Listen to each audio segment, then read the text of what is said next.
السلام عليكم خواتات والخوات، تعرفوني اللي غادي يشوفوني بلا صوت، تعرفوني العائله ديالي ولي زامي ديالي. وليتي لو ما تعرفنيش، انا حنان مغربيه. شفت اش وقع في الحوت كما داك خونا اللي تيبيع الحوت، اللي باغي يعيش على براسو، باغي يعيش بشرفو، تيخدم بعض حتافو. مع الاسف طحنوه كما غادي طحنوه نتوما واحد النهار. دونك هذا هو الباسبور ديالي.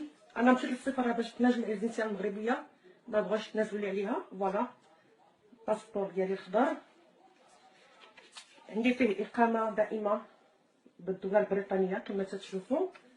انا ما تيشرفنيش نكون هازه باسبور بحال هذا، ماليش شرف انني نهز باسبور بحال هكا مغربي.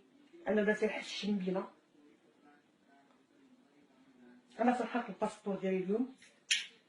هذه هي الحاجه الوحيده اللي في يدي انا نقدر نديرها، تضامنا مع الاخ اللي تقتل، تضامنا مع امي فاتحه اللي تحرقات. تنظن باللي جا الوقت اللي خص الشعب يتحرك، وخص الشعب كله ينوض ضد الحكومه المغربيه، حيت لما نبطوش وما تحركتوش واحد النهار غادي تموتوا حتى نتوما. كيما طحنا دابا غادي تطحنوا نتوما. الحمد لله اللي انا ما عايشش في المغرب. الله يخلي لي الدوله البريطانيه اللي تيقولوا دوله كافره، هي اللي عاطينا حقوق الناس، عاطينا حقوق العيش الكريم وعايشين بكرامه في وسطهم. ها هو الباسبور الاخر ديالي اللي تنهزو انا تنفتخر. اما هذا الله ينعل جد المغرب فين ما كان، الله ينعل جد الحكومه المغربيه فين ما كانت، الله ينعل جد الحكومه المغربيه، والله يرحم الشهداء ديال الدوله المغربيه، الله يرحم خونا بائع السمك، الله يرحمه اللي مات، الله يرحمه ويوسع عليه. وها الباسبور المغربي الخوت، ها هو كما تشوفوا بالاقامه ديالو بكلشي ديالو.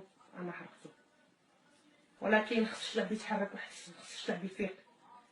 كيما تقتل كيما تطحن هو اليوم، هو بنادم وروح خلى عائلته ووالديه، يجي النهار اللي غادي تحل فيه كلشي، يجي النهار غادي يطلبوا ليه كلشي على الشعب. الله ياخذ الحق، حقه عند الله. هذه اقل حاجه نقدر ندير، حقه عند الله.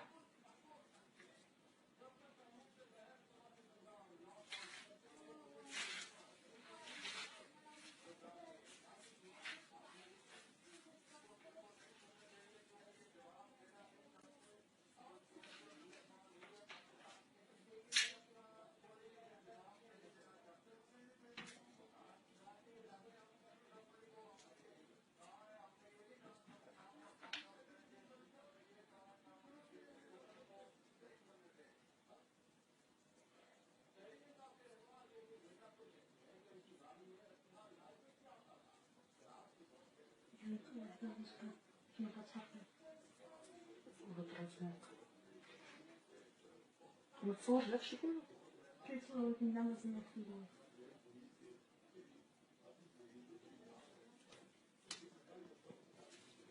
باسبور مغربي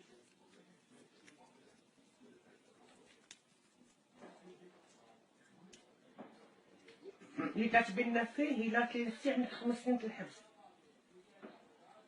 داك لفتي الباسبور ديري داك الشير داك الفيديو. نسوي